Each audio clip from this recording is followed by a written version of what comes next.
TRP நடத்தக்கூடிய PGTRB எக்ஸாமினேஷனுக்கு நம்முடைய அகாடமி சார்பாக புதிய பாடத்திட்டத்தின் அடிப்படையில் மெட்டீரியல் பிளஸ் டெஸ்ட் பேஜ் எல்லாமே நம்ம ஒன் பை ஒன்னாக கான்டெக்ட் பண்ணிட்டு இருக்கோம். இதில் இந்த வீடியோ தொகுப்பில் சிலபஸ் என்ன, சேம் டைம் நம்ம எப்படி படிக்கணும், சிலபஸ் வைஸ் நம்ம 6 to 12 வரைக்கும் ஸ்கூல் புக்கு, அது மட்டும் இல்லாமல் யூஜி பிஜி ரெஃபரன்ஸ் இது எல்லாத்தையுமே நம்ம எப்படி ஃபோக்கஸ் பண்ணணும் அப்படின்னு டீட்டெயிலாக பார்க்கலாம். ஓகே, போட்டி தேர்வு அப்படின்னு வரும்போது அந்த லெசன்ல இருந்து எப்படி வினாக்கள் கேட்பாங்க அப்படின்னு தெரியணும். அப்படின்னா ஒரு test practice must importance. Okay, இனி வரக்கூடிய நாட்களில் ஃபவுண்டேஷன் டெஸ்ட்னா 6 to 12 வரைக்குள்ள school book test foundation test.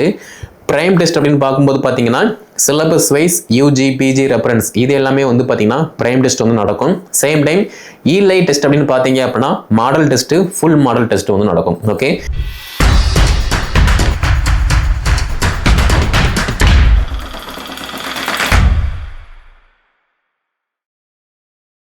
TRP நடத்தக்கூடிய பிஜிடிஆர்பி எக்ஸாமினேஷனுக்கு நம்முடைய அகாடமி சார்பாக புதிய பாடத்திட்டத்தின் அடிப்படையில் மெட்டீரியல் பிளஸ் டெஸ்ட் பேஜ் எல்லாமே நம்ம ஒன் பை ஒன்னாக கான்டெக்ட் பண்ணிட்டு இருக்கோம். இதில் பிஜிடிஆர்பி தமிழ் பாடம் பார்த்தீங்கன்னா நிறைய பேர் எப்படி படிக்கணும், நம்ம எப்படி படித்தோம் அப்படின்னா மேஜரில் நல்ல மார்க் ஸ்கோர் பண்ணலாம். சேம் டைம் தமிழ் தகுதி தேர்வுக்கு எப்படி படிக்கணும், ஏன்னா தமிழ் பாடம் தான், ஆனால் இதுலேயுமே தமிழ் தகுதி தேர்வு அவைலபிளாக இருக்குது. அப்போ தமிழ் தகுதி தேர்வுக்கு நம்ம எப்படி படிக்கணும், மேஜருக்கு எப்படி படிக்கணும், இது போக சைக்காலஜி, கரண்ட் அஃபேர், ஜிகே இது எல்லாமே எப்படி படிக்கணும் அப்படின்னு நிறைய பேருக்கு டவுட் இருக்கு. ஸோ இந்த வீடியோ தொகுப்பில் சிலபஸ் என்ன, சேம் டைம் நம்ம எப்படி படிக்கணும், சிலபஸ் வைஸ் நம்ம 6 to 12 வரைக்கும் ஸ்கூல் புக்கு, அது மட்டும் இல்லாமல் யூஜி பிஜி ரெஃபரன்ஸ் இது எல்லாத்தையுமே நம்ம எப்படி ஃபோக்கஸ் பண்ணணும் அப்படின்னு டீட்டெயிலாக பார்க்கலாம். ஓகே, ஸோ சிலபஸை பார்த்தோம் அப்படின்னா ஃபர்ஸ்ட் இருந்த சிலபஸை விட நியூ சிலபஸ் ரொம்பவே பெட்டராக இருக்குது. சேம் டைம் வரக்கூடிய எக்ஸாமை பொறுத்த மட்டும் நியூ சிலபஸை பேஸ் பண்ணி மட்டும்தான் எக்ஸாம் எல்லாமே கான்டெக்ட் பண்ண போகிறாங்க. அப்படி இருக்கும்போது நீங்கள் நல்லா ப்ரிப்பரேஷன் பண்ணினா மட்டும்தான் ஈஸியாக நல்ல மார்க் எடுக்க முடியும். ஓகே, அது மட்டும் இல்லாமல் இப்போ வரக்கூடிய எக்ஸாமில் தமிழ் தகுதி தேர்வு must importance, same time main எக்ஸாமும் மஸ்ட் இம்பார்ட்டன்ஸ். இப்போ தமிழ் தகுதி தேர்வில் பாஸ் ஆனால் மட்டும்தான், அதாவது நீங்கள் தமிழ் தகுதி தேர்வில் பாஸ் ஆனால் மட்டும்தான் உங்களுடைய மெயின் பேப்பரை வேலிடேஷன் பண்ணுவாங்க. மேபி நீங்கள் தமிழ் தகுதி தேர்வு பேப்பரில் ஃபெயில் ஆகிட்டீங்க அப்படின்னா உங்கள் பேப்பரை எக்காரணம் கொண்டும் எடுத்து கூட பார்க்க மாட்டாங்க, அப்படியே ஓரங்கட்டிச்சிருவாங்க. ஓகேவா, இது ஃபஸ்ட்டு. நெக்ஸ்ட் பார்த்தீங்கன்னா இப்போ தமிழ் தகுதி தேர்வு பொறுத்த மட்டும் 6 to 12 வரைக்கும் தமிழ் புக்கை நல்லா படித்தா போதுமானது. சேம் டைம் நம்ம மேஜருமே தமிழ் தான். அப்படி இருக்கும்போது 6 to 12 வரைக்கும் புக்கை நல்லா படிக்கும்போது ஆட்டோமேட்டிக்காக தமிழ் தகுதி தேர்வு கிளியர் ஆயிரும். ஓகே, இது ஃபஸ்ட்டு.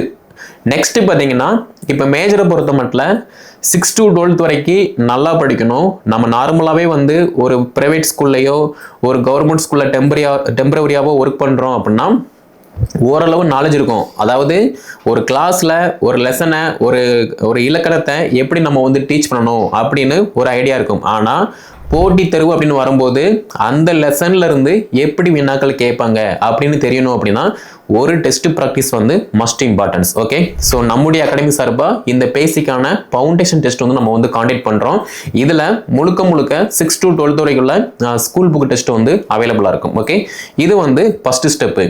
செகண்ட் ஸ்டெப் பார்த்தீங்க அப்படின்னா இந்த சிலபஸில் என்ன கண்டென்ட் இருக்குது அது எல்லாத்தையுமே நல்லா பார்க்குற மாதிரி இருக்கும். ஏன்னா 10ல் 11 நானும் பிஜிடிஆர்பி படிக்கேன் அப்படிங்கிற மாதிரி இல்லாமல் ஃபஸ்ட்டு சிலபஸை பார்க்கணும், ரெண்டாவது ப்ரீவியஸ் இயர் கொஸ்டின் பார்க்கணும். இந்த ரெண்டையுமே நீங்கள் நல்லா பார்க்கிங்க அப்படின்னா சிலபஸை தாண்டி படிக்க மாட்டீங்க, தேவையில்லாமல் படிக்க மாட்டீங்க, குழம்ப மாட்டீங்க.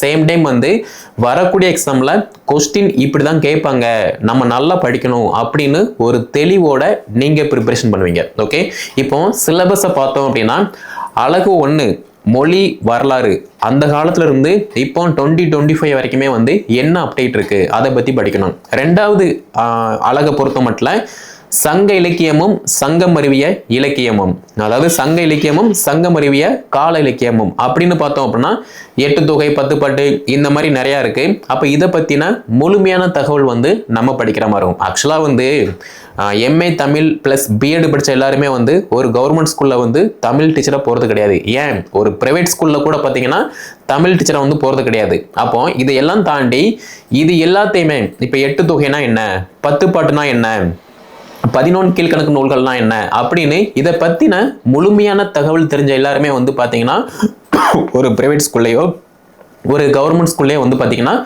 ஒர்க் பண்ணிட்டு இருக்காங்க. அப்ப இது எல்லாத்தையுமே நல்லா ஃபோக்கஸ் பண்ற மாதிரி இருக்கும். ஓகே, சொல்றது புரியும் நினைக்கிறேன். நம்ம எம்ஏ தமிழ் பிளஸ் பிஎட் படிச்சிட்டோம் நம்மளும் தான் டீச்சர் அப்படிங்கிற மாதிரி சொல்லாம ப்ராப்பரா படிச்சவங்க மட்டும்தான் கவர்மெண்ட் ஸ்கூல்ல டீச்சர் ஆக முடியும். ஓகே, நெக்ஸ்ட் பாத்தீங்கன்னா அழகு 3 பொறுத்த மட்டும் காப்பியங்கள், ஸோ ஐம்பெருங்காப்பியங்கள், ஐஞ்சிறுங்காப்பியங்கள், புராணங்கள், ஸோ கம்பராமாயணம், பெரிய புராணம், இதை பற்றி இருக்குது. இதை பற்றி எல்லாமே படிக்கிற மாதிரி இருக்கும். A to Z படிக்கிற மாதிரி இருக்கும்.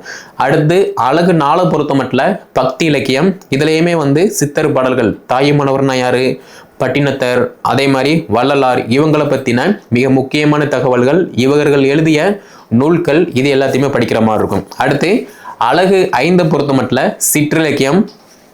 அழகு 6 பொறுத்த மட்டும் இக்கால இலக்கியம். ஸோ இதில் வந்து பார்த்தோம் அப்படின்னா கவிதை, சிறுகதை, சேம் டைம் வந்து புதினம், நாடகம், விருதுகள், இந்த 5மே வந்து மஸ்ட் இம்பார்ட்டன்ஸ். ஏன்னா கவிதை அப்படின்னு பார்க்கும்போது பாரதியார், பாரதிதாசன், இந்த 2 பேரையுமே நம்ம கம்பேர் பண்ணி பார்த்தோம் அப்படின்னா அவரா இவரா யாரு அப்படிங்கிற மாதிரி நமக்கு குழப்பம் அடையும். அப்போ இது எல்லாத்தையுமே வந்து படிக்கிற மாதிரி இருக்கும். இப்போ சிறுகதை அப்படின்னு பார்க்கும்போது இப்போ வாவேசு ஐயர், புதுமை பித்தன், நெக்ஸ்ட் பார்த்தீங்கன்னா வண்ணதாசன், இவங்க எல்லாருமே வந்து பல்வேறு சிறுகதை வந்து எழுதியிருக்காங்க. அப்போ இதுல யார் யாரு எந்த சிறுகதையை வந்து எழுதினாங்க, எந்த வருஷம் எழுதினாங்க, அதனுடைய சிறப்புகள் என்ன, அதை பத்தி வந்து நல்லாவே படிக்கிற மாதிரி இருக்கும். ஓகே, அடுத்து புதினத்தை பொறுத்த மட்டும் வந்து பார்த்தீங்க அப்படின்னா புதினமும் வந்து கல்கி, நெக்ஸ்ட் பார்த்தீங்க அப்படின்னா ஜெயகாந்தன், இவர்களுடைய புதினம் நிறைய பேர் இருக்காங்க. இதை பற்றி நம்ம படிக்கிற மாதிரி இருக்கும். ஓகே, அடுத்து நாடகம் அண்டு விருதுகள். ஸோ விருதுகள் வந்து மஸ்ட் இம்பார்ட்டன்ஸ். ஏன்னா வருஷம் வந்து பார்த்தீங்க அப்படின்னா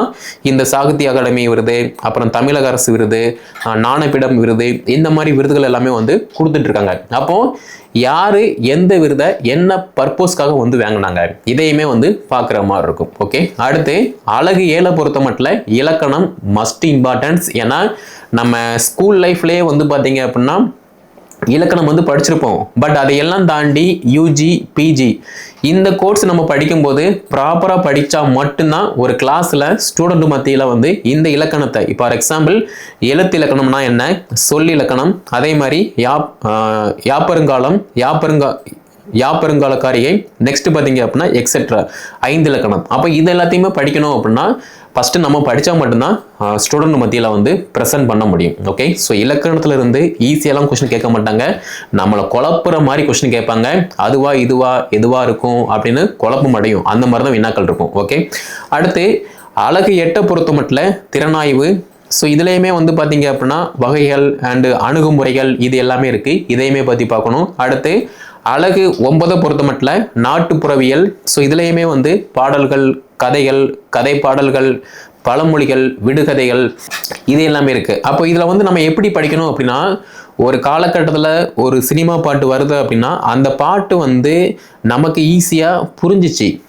ஆனால் இப்போ உள்ள பாட்டு வந்து பார்த்தீங்க அப்படின்னா ரொம்பவே வந்து கஷ்டமாக இருக்குது, புரிகிறதே வந்து ரொம்ப கஷ்டமாக இருக்குது. அப்போ அதனுடைய தன்மைகள் பற்றி நம்ம படிக்கிற மாதிரி இருக்கும். அதே மாதிரி இப்போ விளையாட்டுகள் அப்படின்னு பார்க்கும்போது இந்த சடுகுடு, சேம் டைம் வந்து இன்னும் ஒரு சில விளையாட்டுகள் இருக்குது. அப்போ அதெல்லாம் வந்து என்ன அப்படின்னு பார்க்குற மாதிரி இருக்கும். ஸோ திருவிழாக்கள், வழிபாட்டு முறைகள்.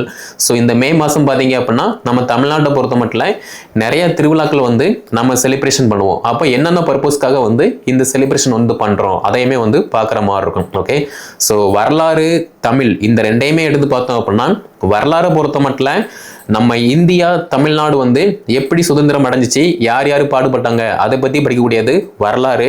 தமிழ் அப்படின்னு பார்த்தோம் அப்படின்னா நம்ம தமிழ்நாட்டில் என்னென்ன சடங்கு முறைகள் இருக்கு, திருவிழாக்கள் இருக்கு, அதை ஏன் நம்ம வந்து செலிப்ரேஷன் பண்றோம், கொண்டாடுறோம் அப்படின்னு படிக்கிற மாதிரி இருக்கு தமிழ் படத்துல. ஓகே, அடுத்து அழகு 10 பொறுத்த மட்டும் தமிழோடு தொடர்புடைய பிற நூல்கள். அது என்ன நூல்கள் அப்படின்னு பார்த்தோம் அப்படின்னா இதழ்கள், வானொலி, தொலைக்காட்சி, திரைப்படங்கள், அப்புறம் எக்ஸெட்ரா. இப்போ நார்மலாகவே வந்து இப்போ உள்ள சிச்சுவேஷனில் கொரோனாவுக்கு அப்புறமா வந்து பார்த்தோம் அப்படின்னா இணையவழி கல்வி முறை வந்து நம்ம இருக்கோம், அப்படிதான் இருந்துகிட்டு இருக்கு. அப்படி பார்க்கும்போது இணையம் ஒரு சிஸ்டம் இருக்கு, ஒரு கம்ப்யூட்டர் லேப்டாப் இருக்கு அப்படின்னா அந்த கம்ப்யூட்டர் லேப்டாப்ல தமிழ் வந்து எவ்வளவு சிறப்பம்சம் உடையது அதை பத்தியுமே வந்து இங்க நல்லா படிக்கிற மாதிரி இருக்கு. ஓகே, அப்போ தமிழ் படித்த எல்லாருமே வந்து ஒரு கவர்மெண்ட் ஸ்கூலில் அரசு தமிழ் ஆசிரியராக பணியில் அமர முடியாது. பட் ஸ்டில் இந்த சிலபஸை நல்லா அடாப்ட் பண்ணி படிக்கும்போது ஈஸியாக நல்ல மார்க் எடுத்து ஒரு கவர்மெண்ட் ஸ்கூலில் கவர்மெண்ட் டீச்சராக பணியில் அமரலாம். ஓகே, ஆல்ரெடி நம்மக்கிட்ட இருக்கக்கூடிய டீச்சர்ஸ் எல்லாத்துக்குமே வந்து பார்த்தீங்க அப்படின்னா இனி வரக்கூடிய நாட்களில் ஃபவுண்டேஷன் டெஸ்ட்னா 6 to 12 வரைக்குள்ள ஸ்கூல் புக் டெஸ்ட் வந்து ஃபவுண்டேஷன் டெஸ்ட்டு. பிரைம் டெஸ்ட் அப்படின்னு பார்க்கும்போது பார்த்தீங்கன்னா syllabus wise UG PG reference இது எல்லாமே வந்து பார்த்தீங்கன்னா பிரைம் டெஸ்ட் வந்து நடக்கும். சேம் டைம் இலை டெஸ்ட் அப்படின்னு பார்த்தீங்க அப்படின்னா model test full model test வந்து நடக்கும். ஓகே, இந்த மூணையுமே வந்து யார் ப்ராப்பராக வந்து ஃபாலோ பண்ணி படிக்காங்களோ நீங்கள் எல்லாருமே வந்து பார்த்தீங்கன்னா கண்டிப்பாக நல்ல மார்க் எடுத்து அடுத்த வருஷம் ஒரு கவர்மெண்ட் ஸ்கூலில் அரசு பள்ளியில் அரசு தமிழ் ஆசிரியராக பணியில் அமர முடியும். ஓகே, ஸோ இது வந்து எல்லாருமே புரிஞ்சுக்கோங்க. சிலபஸை பாருங்கள், ப்ரீவியஸ் இயர் கொஸ்டினை பாருங்கள், எனக்கு எல்லாமே தெரியும் அப்படின்னு அந்த தலக்கணம் இல்லாமல் தெரிஞ்சால் கூட ஒன்ஸ் அதை வந்து ரீட் பண்ணுங்கள். சேம் டைம் வந்து பார்த்தீங்கன்னா ஒரு டெஸ்ட் ப்ராக்டிஸ் வந்து போட்டு பாருங்கள். ஏன்னா எல்லாருமே படிப்பாங்க, அப்ளை பண்ணுற எல்லாருமே படிப்பாங்க. ஆனால் யாரெல்லாம் வந்து டெஸ்ட் ப்ராக்டிஸ் பண்ணுறாங்களோ அவங்களால மட்டும்தான் ஈஸியாக வந்து பாஸ் பண்ண முடியும். சேம் டைம் வந்து மற்றவங்களோட வந்து உங்களை கம்பேர் பண்ணி பார்க்காதீங்க, நீங்கள் என்ன பண்ணுறீங்க அதை மட்டும் மேட்ச் பண்ணி பாருங்கள். அதுதான் வந்து மோஸ்ட் இம்பார்ட்டன்ஸ். ஓகே, ஸோ நம்ம கிட்ட இருக்கக்கூடிய டீச்சர்ஸ் இதை நீங்கள் கண்டிப்பாக ஃபாலோ பண்ண செய்யணும். சேம் டைம் வந்து புதுசாக நீங்கள் யாராவது ஜாயின் பண்ண வரீங்க அப்படின்னா கீழே டிஸ்கிரிப்ஷனில் நான் வாட்ஸ்அப் நம்பர் கான்டாக்ட் நம்பர் கொடுத்துருக்கேன், அதில் வந்து ஜாயின் பண்ணிக்கோங்க. சேம் டைம் நம்முடைய டெலிகிராம் குரூப்பில் ஜாயின் பண்ணுறீங்க அப்படின்னா லேட்டஸ்ட்டாக உள்ள டிஆர்பி சம்மந்தப்பட்ட எல்லா அப்டேட்டுமே கிடைக்கும், அதையுமே வந்து ஃபாலோ பண்ணிக்கலாம். நம்முடைய சேனலை சப்ஸ்கிரைப் பண்ணல அப்படின்னா சப்ஸ்கிரைப் பண்ணிக்கோங்க. இந்த வீடியோ தொகுப்பை பிஜிடிஆர்பி தமிழ் ப்ரிப்பரேஷன் பண்ணக்கூடிய அனைத்து ஸ்கூல் டீச்சர் எல்லாருமே ஷேர் பண்ணுங்கள், அவங்களும் வந்து படித்து பயன்பெறட்டும். அடுத்தடுத்த வீடியோ தொகுப்பில் ஒவ்வொரு அழகுமே வந்து எப்படி படிக்கணும், எங்கேருந்து படிக்கணும் அப்படின்னு டீட்டெயிலாக பார்க்கலாம்.